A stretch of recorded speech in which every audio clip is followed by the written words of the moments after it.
Assalamu alaikum class. This is Altaf Ahmed Kolachi and I welcome to all of you in Names Virtual Academy.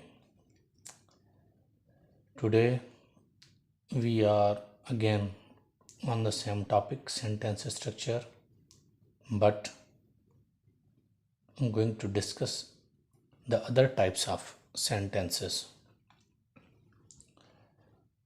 अच्छा अॻु में असां sentence structure जो topic खे काफ़ी हाणे मां सम्झां थो सुठो पढ़ी आया आहियूं पर अञा कुझु टाइप्स ऑफ सेंटेंस अहिड़ा आहिनि जेके मां अॼु तव्हां सां डिस्कस करणु चाहियां थो।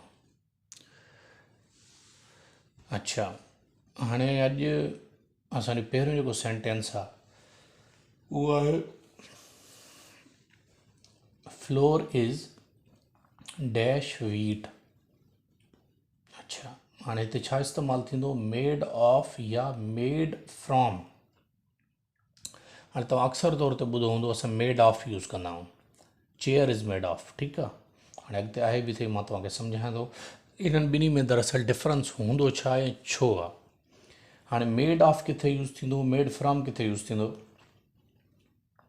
हाणे यादि रखे छॾो जिथे जंहिं शइ मंझां का ॿी शइ ठाही वञे, जीअं हाणे वीट मञा, ठीकु आहे, फ्लोर ठहंदो आहे, अटो ठहंदो आहे, अन्न मञा। हाणे वीट मञा जॾहिं फ्लोर ठहंदो आहे त वीट जी टोटल शक्ल, टोटल जेका उन जी शक्ल आहे उहा तब्दील थी करे ॿी थी वेंदी आहे जेका शइ ठहंदी आहे न्यू। हिन जी शक्ल पोइ तव्हां अटे जी शक्ल वीट वांगुरु हूंदी आहे छा? न, किथे वीट अनाज जो दाणो ऐं किथे अटो अछे कलर जो, हो कणिक कलर जो, डिफरेंट हूंदो आहे।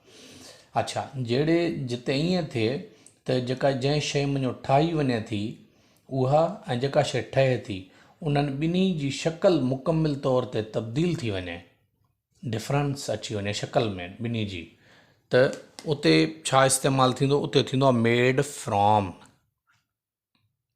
छा इस्तेमालु थींदो, मेड फ्रॉम ते इस्तेमालु थींदो आहे। अच्छा हाणे जिते हाणे ही सेंटेंस ॿिए ते अचो तव्हांखे सम्झ अची वेंदो, हिते ईंदो मेड फ्रॉम। छो त वीट मञा जॾहिं फ्लोर ठहंदो आहे त शक्ल मुकमिल चेंज थी वेंदी आहे, अहिड़ी जॻह ते मेड फ्रॉम यूज़ थींदो आहे। अच्छा हाणे मेड ऑफ किथे यूज़ थींदो आहे, हिन जॻह ते। हाणे जीअं आहे हिते this chair is dash would.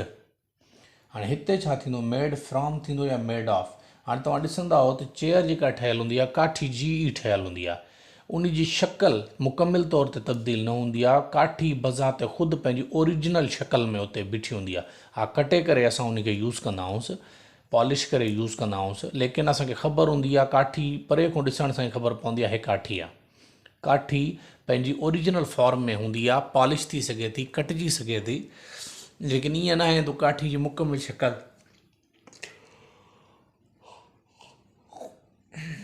अच्छा माफ़ कजो, ईअं पॉसिबल ई न आहे त काठी जी मुकमिल शक्ल जेका आहे तब्दील थी वञे। जीअं हाणे टेबल आहे, काठी जी ठहियलु आहे, परे ॾिसण सां ई ख़बर पए थी त काठी जी ठहियलु आहे, छो त काठी पंहिंजी ओरिजिनल फॉर्म में आहे। ठीकु आहे, इन तरीक़े सां जॾहिं शइ जेका ठहे थी ऐं जंहिं मंझां ठहे थी उहा पंहिंजी ओरिजिनल फॉर्म में हुजे या असलूकी हालति में हुजे त थोरो ज़रूरु मॉडिफाई थींदो, उन में हुजे त पोइ उते इस्तेमालु थींदो आहे मेड ऑफ। इन जे करे चइबो this chair is made of would, ऐं हिते चइबो floor is made from wheat, छो त हिते शक्ल मुकमिल तौर ते तब्दील थी वेंदी आहे। अच्छा हाणे नंबर 3 ते अचो। हाणे हिते आहे सिट डाउन डैश। हाणे हे जेके सेंटेंस आहिनि न, इहे जेको आहे न इन खे टैग क्वेश्चन्स बि चइबो आहे, डिफरेंट टाइप्स जा क्वेश्चन हूंदा आहिनि। अच्छा हाणे सिट डाउन डैश, हाणे हिते थींदो सिट डाउन विल यू या वॉन्ट यू। हाणे हिन वॉन्ट यू खे तव्हां हिन जी नेगेटिव फॉर्म सम्झो, ठीकु आहे न। वॉन्ट यू माना वुड नॉट यू या विल नॉट यू, ठीकु आहे। अच्छा सिट डाउन, हाणे यादि रखे छॾो जॾहिं तव्हांखे अहिड़े क़िस्म जा जॾहिं बि तव्हांखे सेंटेंस मिलनि, पोइ थींदो छा आहे, जेको हे पहिरियों पार्ट तव्हां ॾिसो था उहो हे पहिरियों पार्ट ऑफ द सेंटेंस जेको कामा खां अॻु में आहे। जेकॾहिं पहिरियों पार्ट पॉज़िटिव आहे त यादि रखे छॾियो जेको सेकंड पार्ट हूंदो उहो नेगेटिव हूंदो, उन जे अपोज़िट में हूंदो। जेकॾहिं पहिरियों पार्ट नेगेटिव आहे त उनजो जेको सेकंड पार्ट आहे उहो पॉज़िटिव में हूंदो। बिल्कुलु आसानु तव्हांखे फॉर्मूलो इन जो ॿुधायां थो। हाणे हिते आहे सिट डाउन पॉज़िटिव में आहे न, त इन जो हाणे हालांकि ऑर्डर आहे लेकिन पॉज़िटिव फॉर्म में आहे त वेही रहो, का शइ करण जो हुकुम ॾिनो वञे थो, न करण जो हुकुम नथो ॾिनो वञे। इन जे करे हाणे पहिरियों जेकॾहिं पॉज़िटिव फॉर्म में आहे त जेको सेकंड पार्ट ईंदो उहो हाणे हिते विल यू इंटेरोगेटिव फॉर्म आहे। वॉन्ट यू हे ईअं सम्झो इंटेरोगेटिव ऐं नेगेटिव में आहे, या सिर्फ़ु तव्हां सम्झोसि नेगेटिव फॉर्म में आहे। ठीकु आहे, हाणे हिते पॉज़िटिव में आहे त अॻियों जेको हूंदो उहो नेगेटिव फॉर्म में हूंदो, भले इंटेरोगेटिव नेगेटिव हुजे या ख़ाली नेगेटिव हुजे, लेकिन उहो नेगेटिव फॉर्म में हूंदो। हाणे हिते त नेगेटिव में न आहे, सिर्फ़ु इंटेरोगेटिव आहे। इन जे लाइ करेक्ट ऑप्शन छा आहे असां वटि? Want U. हाणे वॉन्ट यू जेको आहे इन जो करेक्ट ऑप्शन आहे। अच्छा, हाणे अॻिते जेको चोथों आहे उहो बि साॻियो हिन क़िस्म सां आहे। हाणे जीअं हिते आहे shut up dash can you, हे इंटेरोगेटिव आहे, कांट यू। हाणे तव्हां हिननि ॿिन्ही मञो कहिड़ो यूज़ थींदो, उन जो दारो मदार उहो हिन पार्ट ऑफ सेंटेंस ते आहे। शट अप जेकॾहिं हिते पॉज़िटिव आहे त अॻियों नेगेटिव हूंदो, भले इंटेरोगेटिव नेगेटिव हूंदो, लेकिन सिर्फ़ु इंटेरोगेटिव न हूंदो। अच्छा, ईअं बि पॉसिबल न आहे त हिते पॉज़िटिव आहे हिते पॉज़िटिव हुजे, ईअं न थींदो। हे पॉज़िटिव आहे शट अप, हाणे अॻियों जेको आहे नेगेटिव में अची वेंदो कांट यू, उहो हे जेको आहे करेक्ट ऑप्शन इन जो इहो आहे। ठीकु आहे, अचो नंबर 5 ते, दे रिगार्ड मी डैश गार्डियन। हाणे हिते हिकिड़ी वॾी ट्रिक यूज़ थियल अथव, उहा इम्पॉर्टेंट आहे तमामु सम्झणु। हाणे हिते सम्झी छॾो, हाणे हिते हिन जो ताल्लुक़ दे रिगार्ड मी हिज़ गार्डियन या एज़ हिज़ गार्डियन, हिते छा इस्तेमालु थींदो? हाणे हिन जो ताल्लुक़ु आहे उहो हिन वर्ब सां। हे जेको वर्ब आहे रिगार्ड जॾहिं बि इस्तेमालु थींदो त अॻियों सिर्फ़ु इहो हे पॉज़िटिव प्रोनाउन न खणंदो आहे, बल्कि एज़ पाण सां गॾु खणंदो आहे। Regard as, they regarded me as, they regard me as. ठीकु आहे, रिगार्ड सां गॾु एज़ लॻंदो आहे। They regard me as his guardian, regard सां यादि रखे छॾो, एज़ हिज़ लॻंदो आहे। अच्छा, सिर्फ़ु जेको आहे हिज़ पॉज़िटिव प्रोनाउन न लॻंदो। ठीकु आहे, जेकॾहिं प्रोनाउन अचे या डायरेक्ट नाउन अचे त रिगार्ड सां गॾु एज़ लॻंदो आहे, सिर्फ़ु पॉज़िटिव प्रोनाउन ईअं न लॻंदो आहे। ठीकु आहे, अच्छा हाणे उन खां नेक्स्ट ते अचो। नेक्स्ट बि इन क़िस्म जो सेंटेंस आहे। ऐं नेक्स्ट आहे he portrayed Zia dash, Zia means Zia ul Haq मुंहिंजो उन ॾे इशारो आहे। ठीकु आहे, पूरो नालो मां न लिखियो आहे हाणे छो त हिते जॻह घटि हुई।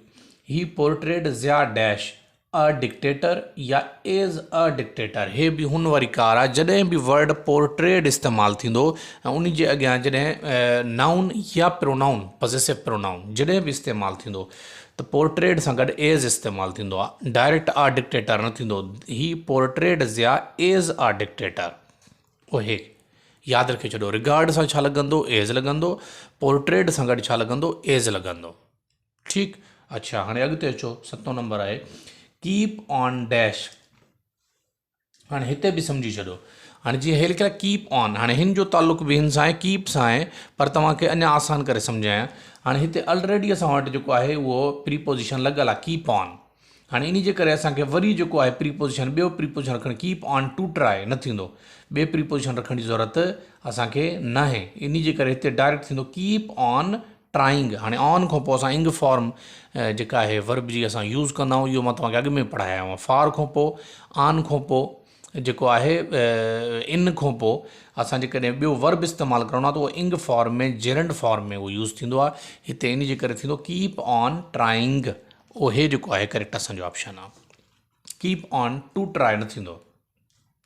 अच्छा 8 आहे हाणे वरी स्टॉप डैश। अच्छा हाणे हिते तव्हांखे सम्झण जी ज़रूरत आहे त हिते कीअं थींदो। हाणे हेॾे ॾिसो स्टॉप आहे, हाणे हिते तव्हांखे ईअं न आहे सम्झणो त बाबा ठीकु आहे स्टॉप आहे, हाणे अॻियों ॿियो बि वर्ब आहे वरी आहे, इन जे करे जेको आहे विच में टू लॻंदो त इहो करेक्ट आहे, छो त टू खां पोइ वर्ब जी फर्स्ट फॉर्म लॻंदी आहे, हे बि वर्ब आहे, हे बि वर्ब आहे, पर न हाणे हिते ताल्लुक़ इन जो इन सां आहे त स्टॉप सां गॾु प्रीपोज़िशन टू न लॻंदो आहे। स्टॉप सां गॾु, आई रिपीट, स्टॉप सां गॾु प्रीपोज़िशन टू न लॻंदो आहे। इन जे करे स्टॉप सां टू लॻंदो त ग्रामेटिकली इनकरेक्ट सेंटेंस थी वेंदो।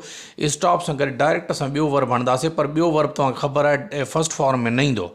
जेकॾहिं टू हुजे हा त पोइ फस्ट फॉर्म में लॻे हा, पर हिते स्टॉप सां छो त टू सूट न आहे, फिट न आहे कंदो, ग्रेमेटिकली न आहे लॻंदो, इन जे करे ॿियो वर्ब लॻंदो, पर कहिड़े फॉर्म में लॻंदो, वरी इंग फॉर्म में लॻंदो, छो त ॿ वर्ब फस्ट फॉर्म में गॾु पाण सां गॾु ॿ एक्शन वर्ब फस्ट फॉर्म में इस्तेमालु गॾु नथा थी सघनि। इहे थींदो स्टॉप वरी इंग, उहो हे जेको आहे असांजो करेक्ट ऑप्शन आहे। अच्छा, हाणे नंबर 9 ते अचो, ही प्लेज़ डैश। हाणे हे सम्झणु वॾो इम्पॉर्टेंट अथव। हाणे द हिते बि आर्टिकल जो इस्तेमालु आहे, लेकिन हिते पर्टिकुलर आर्टिकल जो इस्तेमालु आहे, पर्टिकुलरली इस्तेमालु आहे आर्टिकल जो। कहिड़ो? हाणे तव्हांखे मां द पढ़ायो आहे, द जेको आहे प्रॉपर नाउन जे अॻियां इस्तेमालु थींदो आहे, ठीकु आहे। अच्छा, जेका प्रॉपर नाउन हुजे। हाणे हिते ही प्लेज़, हाणे हे वायलन आहे, हे दा वायलन आहे। हाणे त वायलन या दा वायलन में छा ईंदो? बिल्कुलु सिंपल तरीक़े सां करे तव्हांखे सम्झायां थो, जेको तव्हांजे दिमाग़ में आसानी सां वेही सघे।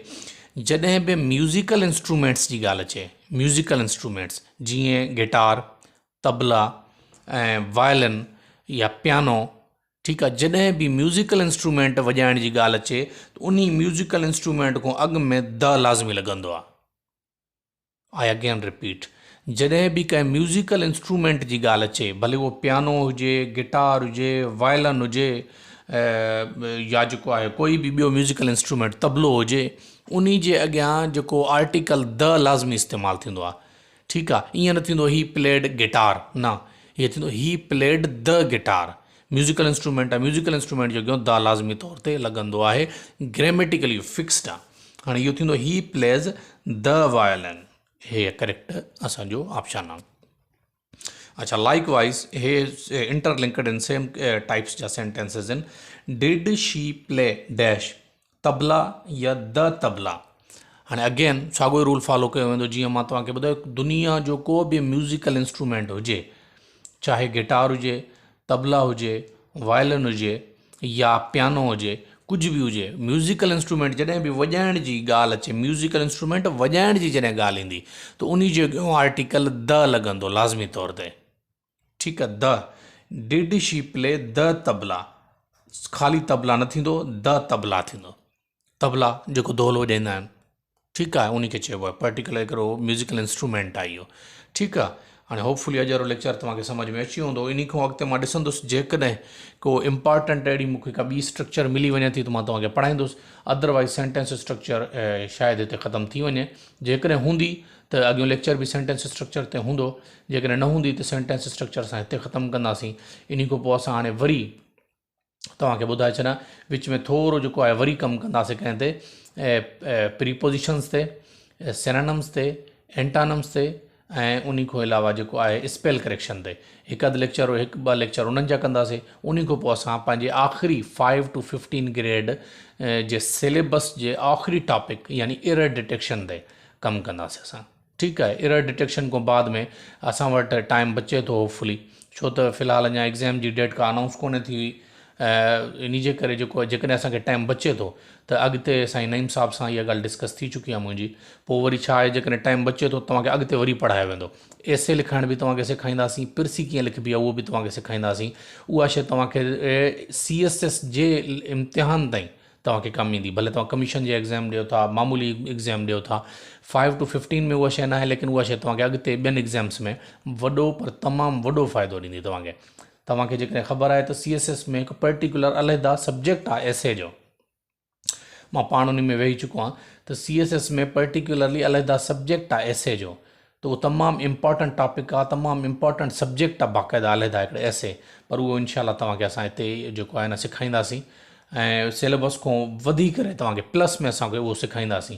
जीअं वरी एग्ज़ाम डेट करीब ईंदी, पोइ पाण छा कंदासीं, रिविजन बि कंदासीं, पास्ट पेपर सॉल्व बि कंदासीं। इनशाला तव्हांजी तयारी जेको आहे एरर डिटेक्शन खां पोइ 5-15 जी मुकमिल थी वेंदी। अॻिते तव्हांखे असां इज़ाफ़ी तौर ते ईअं सम्झो फ्री ऑफ कॉस्ट तव्हांखे असां उहो ॾींदासीं। ऐं उन खां अॻिते जेको आहे जॾहिं एग्ज़ाम करीब ईंदा त पोइ पास्ट पेपर बि तव्हांखे सॉल्व कराया वेंदा, ऐं इहो जेको पढ़ियो आहे पाण इनशाला इन खे बि पाण हिकु दफ़ो रिवाइज़ करे वठंदासीं। होपफुली अॼु लेक्चर तव्हांखे सम्झ में अची वेंदो। इनशाला इन खां अॻिते नेक्स्ट लेक्चर मिलंदासीं। वॾी महिरबानी।